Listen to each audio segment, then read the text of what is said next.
네, 3과 두 번째 강의 시작하도록 하겠습니다. 우리 10대 재앙의 목적 이어서 설명드리도록 하겠습니다. 자, 10대 재앙의 목적 가운데 세 번째가 온 천하에 여호와를 알리기 위한 것이다. 이렇게 말씀드렸는데 여기서 먼저 여호와의 이름의 의미에 대해서 살펴보도록 하겠습니다. 여호와라고 한 이름의 의미는 히브리어로 에흐에 아쉐르 에흐에. 그래서 에흐에라고 하는 말은 히브리어 하야 동사에서 나온 거죠. 하야 동사는 영어의 비동사입니다. 이즈에 해당하겠죠. 그래서 에흐에에서 알렙은 1인칭 대명사를 가리키고 있겠죠. 그래서 직역을 하면 여기 있는 것처럼 나는 나다, I am I, 또는 나는 스스로 존재하는 자다, I am who I am, 이런 뜻이 되겠습니다. 여호와라고 한 이름의 뜻은 나는 나다. 이건 조금 그 의미 자체를 이해하기 어렵죠. 이것을 보충해서 설명하면 나는 스스로 존재하는 자다라고 하는 뜻이 여호와의 이름이 되겠습니다. 여기서 스스로 존재하는 자라고 하는 것은 하나님께서 모든 근원의 시작이고 모든 존재의 바탕이 된다라고 하는 사실을 말씀해 주고 있죠. 중세 때 많은 철학자들과 신학자들은 신존재를 증명을 했습니다. 이 신존재의 증명 가운데 하나가 뭐냐면 목적론적인 그 증명이죠. 이 목적론적인 증명은 뭐냐면 이 세상의 모든 것들은 전부 다 누군가의 뭔가에 의해서 외부적인 자극이 있어서 움직입니다. 어떤 모든 물건들도 누군가에 의해서 만들어져야만이 이 땅에 존재하는 거죠. 그 모든 것들을 꾸준하게 거슬러 올라가 보면 아무에게도 만들어지지 않고 아무에게도 영향받지 않고 존재하는 최초의 어떤 존재가 있겠죠. 그 존재자가 바로 누구냐? 신이다, 하나님이다 라고 하는 그런 방법론을 통해서 신의 존재를 입증하려고 하는 그런 사변적인 노력들이 있었습니다. 마찬가지로 여호와라고 하는 이름의 의미를 보면 하나님은 스스로 존재하시는 분이다. 이 말은 뭐냐면 누구로부터 만들어지거나 누구로부터 출생하거나 누구로부터 탄생하지 않고 스스로 처음부터 있던 존재가 바로 여호와 하나님이라고 하는 겁니다. 이 하나님은 어떤 분이냐면 언약하신 것을 반드시 성취하시는 분입니다. 이 언약의 성취를 위해서 하나님은 역사 속에 개입하셔서 계속해서 말씀하시고 쉬지 않고 행동하시는 참 하나님이 바로 여호와 하나님입니다. 아브라함과 언약을 체결하신 하나님이 바로 이 여호와 하나님이시고 이제 모세 때 이스라엘 백성들을 애굽에서 인도해 주시겠다라고 역사 속에 들어오셔서 행동하시고 실천하시는 하나님 또한 바로 이 여호와 하나님입니다. 언약을 체결하신 분도 여호와 하나님이요, 언약을 이행하시는 분도 바로 여호와 하나님입니다. 하나님은 이스라엘 백성들에게 뿐만 아니라 애굽 온 땅과 그 다음에 가나안 지역 전체까지도 이스라엘의 신으로서 당신의 이름을 여호와로 알리시는 그런 목적을 이 10대 재앙을 통해서 달성을 하셨던 것이죠.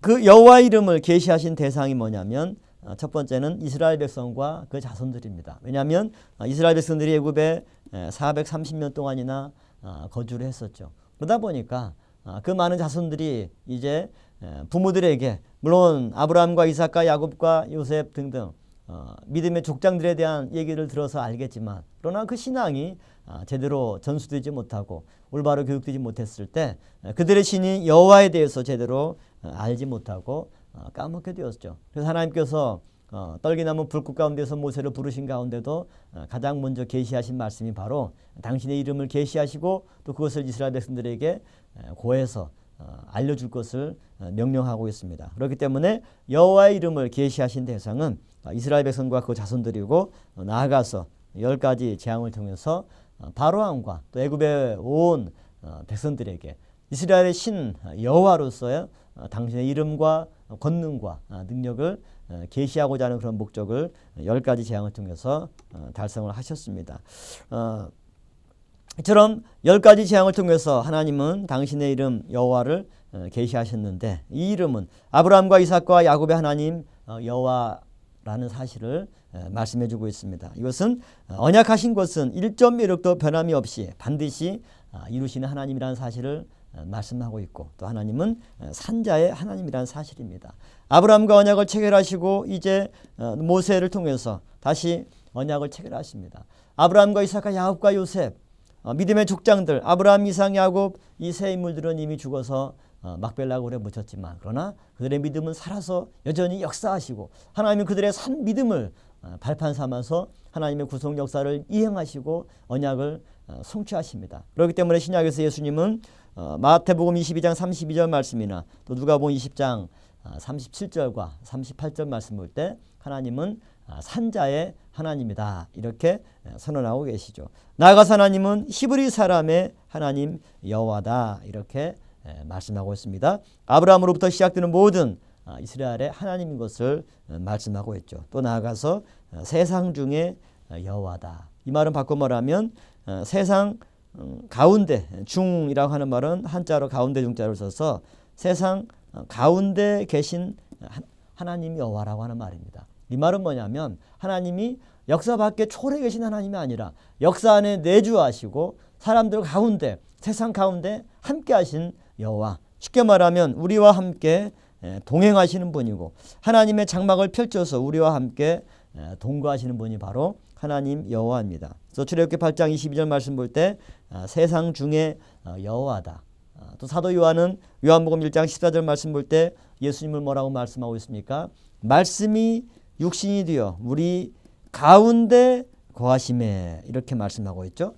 우리 삶의 현장 가운데 함께 거하시는 분이 바로 예수님이고 하나님이죠. 여호와라고 하는 이름 가운데는 이러한 놀라운 구속사적인 의미가 담겨 있습니다. 세상 중에 여호와, 애굽 가운데 고통받는 이스라엘 백성들, 그들을 하나님이 외면하지 않고 그 백성들 가운데 함께 하셨습니다.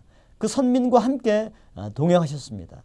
그 선민과 함께 장막을 펼쳐서 거하는 가운데 그들을 당신의 편팔과 강한 손으로 하나님께서 애굽에서 인도해 주셨을 뿐만 아니라 광야 노정 가운데 함께 동행하셨습니다. 이것이 여호와라고 하는 이름을 통해서 계시하신 놀라운 구속사의 뜻이 되겠습니다. 이제 큰 두 번째로 10대 재앙의 구조에 대해서 보도록 하겠습니다. 10가지 재앙의 구조는 신학적으로 학자들마다 다양한 의견들이 있는데 오늘 구속사 시리즈 책에서는 크게 3가지 정도로 의미가 있는 그런 구조를 함께 살펴보도록 하겠습니다. 먼저 첫 번째는 3331 구조가 되겠습니다. 이것은 첫 번째 1그룹 피, 개구리, 이장, 두 번째 파리, 악질, 독종, 그 다음에 우방, 메뚜기, 흑암 이렇게 3, 3, 3 마지막 장자 재앙, 이것을 우리는 3331 재앙이다 이렇게 구분할 수가 있겠죠. 그래서 이 구조의 기준점이 어떻게 되냐면 첫 번째는 간접적인 재앙들이 먼저 진행이 되는 겁니다. 그래서 피, 개구리 재앙 1, 2번 간접적인 재앙들이 먼저 진행이 되고요. 그 다음에 마지막에 직접적인 재앙, 이것이 바로 장자 재앙이 되겠습니다. 그래서 간접적인 재앙을 제1그룹, 2그룹, 3그룹 해서 3331 구조로 이 10가지 재앙의 그런 구조를 기본적으로 구분을 하고 있겠죠.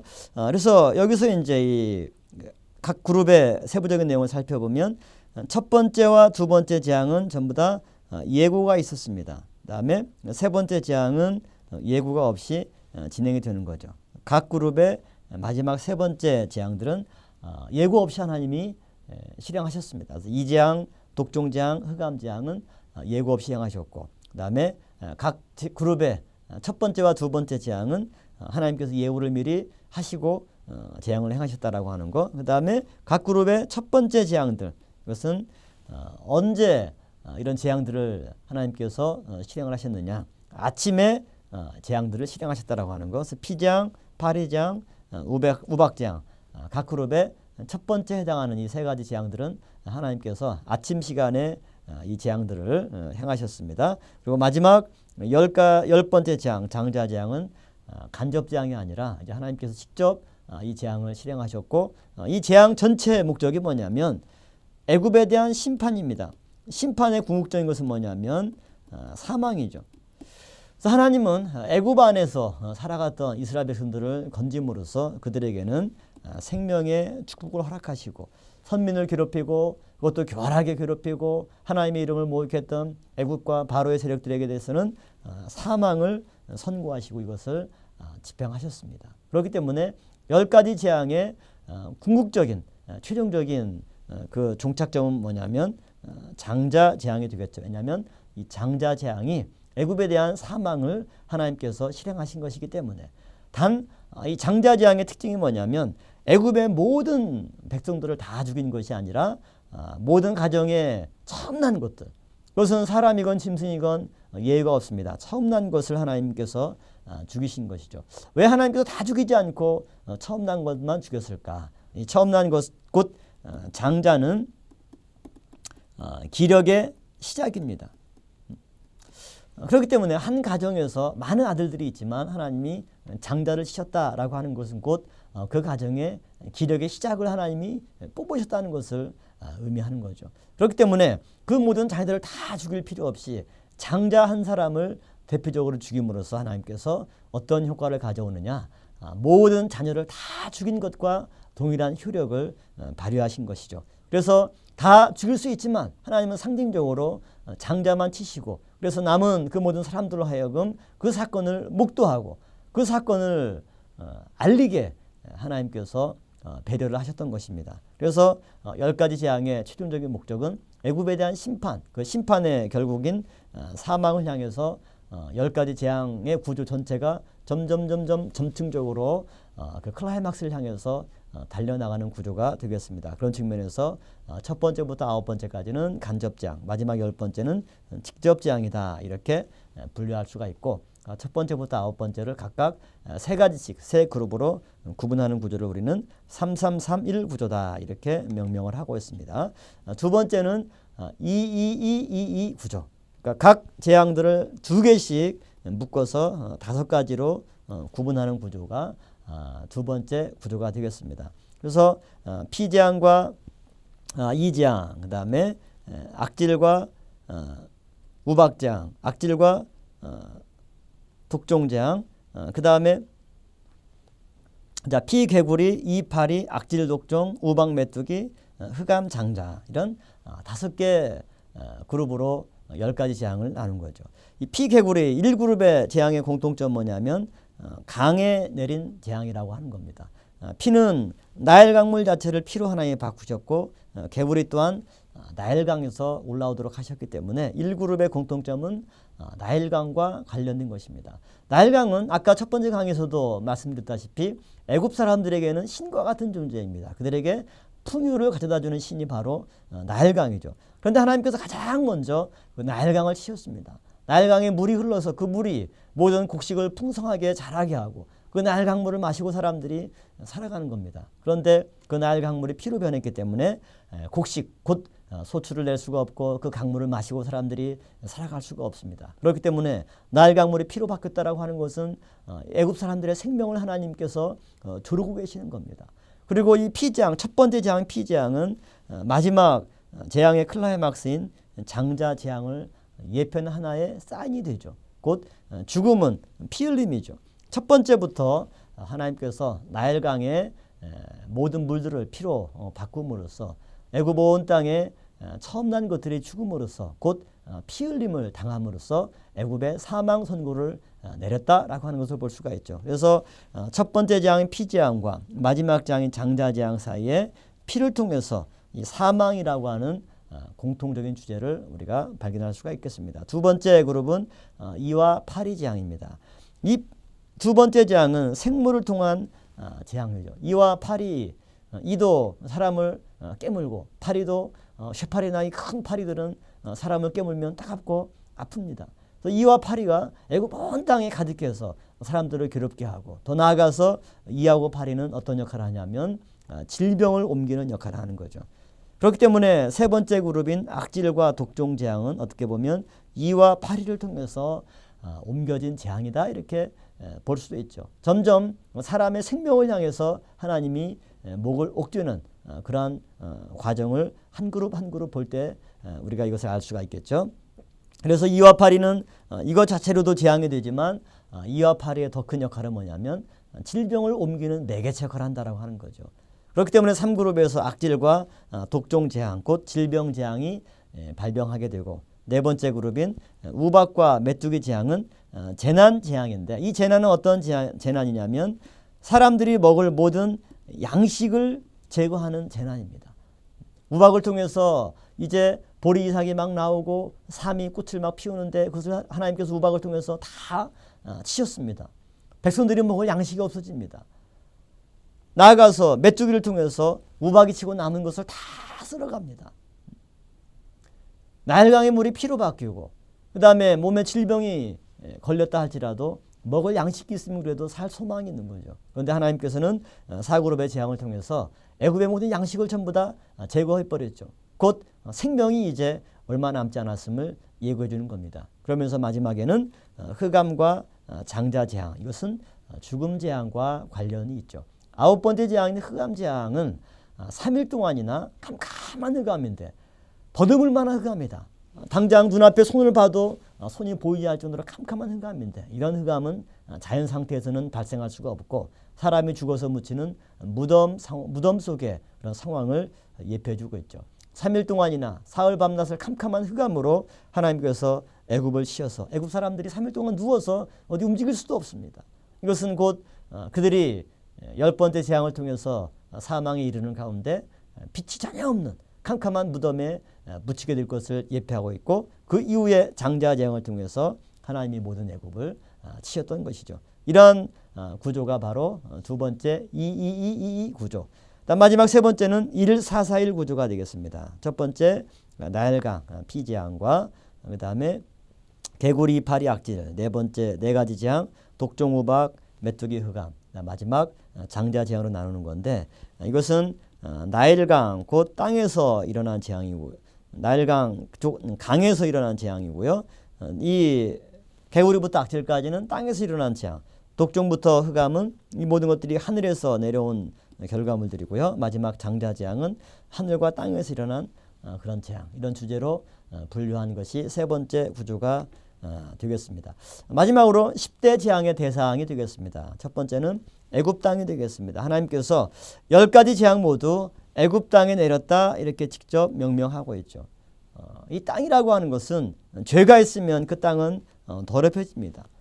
더럽혀지면 하나님은 반드시 그 땅을 심판하신다라고 성경은 말씀하고 있죠. 애굽은 우상 숭배로 가득한 땅이었고 그다음에 선민 이스라엘을 학대하고 괴롭히는 죄가 충만했었고 세 번째 이스라엘의 번성을 강제로 막기 위해서 사내 아이들을 공개적으로 학살한 땅이 바로 애굽 땅입니다. 한마디로 애굽 온 땅은 죄로 인해서 더럽혀졌고 그 더럽혀진 땅을 하나님께서 심판하신 것. 그래서 하나님은 10가지 재앙의 대상을 명명해서 곧 애굽 땅이다 이렇게 말씀하고 있는 것이고요. 두 번째는 애굽 땅의 들이다 이렇게 말씀하고 있어요. 애굽 땅 가운데도 들판에 하나님께서 이런 모든 재앙들을 행하셨음을 말씀하고 있고요. 세 번째는 함 땅이라고 말씀하고 있습니다. 이 노아의 세 아들들 가운데 셈, 함, 야벳, 그 함의 땅으로 이 애굽 땅을 명명하고 있어요. 하나님께서 이처럼 애굽 땅을 함 땅이라고 부르신 이유는 뭐냐면 애굽 사람의 조상인 미스라임이 함의 아들이기 때문입니다. 그래서 함은 하나님께서 네 아들을 줬는데 구스와 미스라임과 붓과 가나안 이 네 명의 아들이 함의 자식이 되겠습니다. 그 중에서 구스 아들 가운데 니므롯이 태어났고요. 두 번째 아들이 미스라임이죠. 이 미스라임이라고 하는 말은 히브리어로 미스라임 쓰는데 이 미스라임은 애굽을 가리키죠. 창세기 10장 족보에서는 이 미스라임을 그냥 한글 표기로 미스라임 이렇게 표현하고 있고 12장 이후에서 미스라임은 이것을 애굽으로 번역을 하고 있어요. 그렇기 때문에 미스라임이라고 하는 말은 곧 애굽이란 뜻이고 그래서 이 애굽 사람의 조상이 바로 미스라임이다. 여기 미스라임을 낳은 아버지가 누구냐면 함입니다. 함. 그래서 하나님은 애굽 땅을 함의 땅이다 이렇게 말씀하고 있고 애굽이 하나님의 뜻을 거역하고 무시하는 나라였기 때문에 노아의 아들들 가운데 특별히 함의 아들 함과 또 함의 이런 자손들이 하나님의 말씀의 뜻을 거역하는 그런 불순종의 자녀들이 많이 나왔기 때문에 애굽을 함의 땅이라고 말씀을 하고 있고 끝으로 함 땅은 셈족인 이스라엘이 머물 곳이 아님을 암시해 주고 있습니다. 마지막 네 번째로 재앙에서 유일하게 구별되고 보호받은 고센 땅을 우리가 살펴볼 수가 있겠죠. 고센 땅의 구별은 네 번째 파리 재앙과 우박 재앙과 흑암 재앙을 통해서 애굽 전역에는 재앙이 임하지만 그러나 고센 땅에는 재앙이 임하지 않은 것을 발견할 수가 있습니다. 고센 땅의 의미는 태양의 성전이란 뜻입니다. 이것은 성도들의 참 태양은 바로 살아계신 여호와 하나님이심을 말씀해주고 있고 하나님의 성전 곧 예수 그리스도의 성전 성령의 전이 되는 성도는 신령한 고센 땅에 거하는 자가 된다라는 사실을 말씀해주고 있어요. 그렇기 때문에 우리가 하나님의 영이 거하는 신령한 전이 될 때 신령한 고센 땅이 되어서 마지막 심판 가운데서도 아무리 애굽 땅에 내린 10가지 재앙 무시무시한 하나님의 심판이 있다 할지라도 신령한 고센 땅에 거하는 성도들은 반드시 하나님의 보호와 구원을 받게 된다. 이 사실을 하나님께서 애굽은 심판하시만 고센 땅을 구별하신 이 내용을 통해서 우리에게 말씀해 주고 있습니다. 이 말씀을 통해서 위로를 받으시고 신령한 고센 땅에 거하는 성도로서 날마다 죄악과 분리되고 하나님과 동행하는 믿음의 삶을 사시는 성도 여러분이 되기를 주님의 이름으로 부탁함을 드리겠습니다.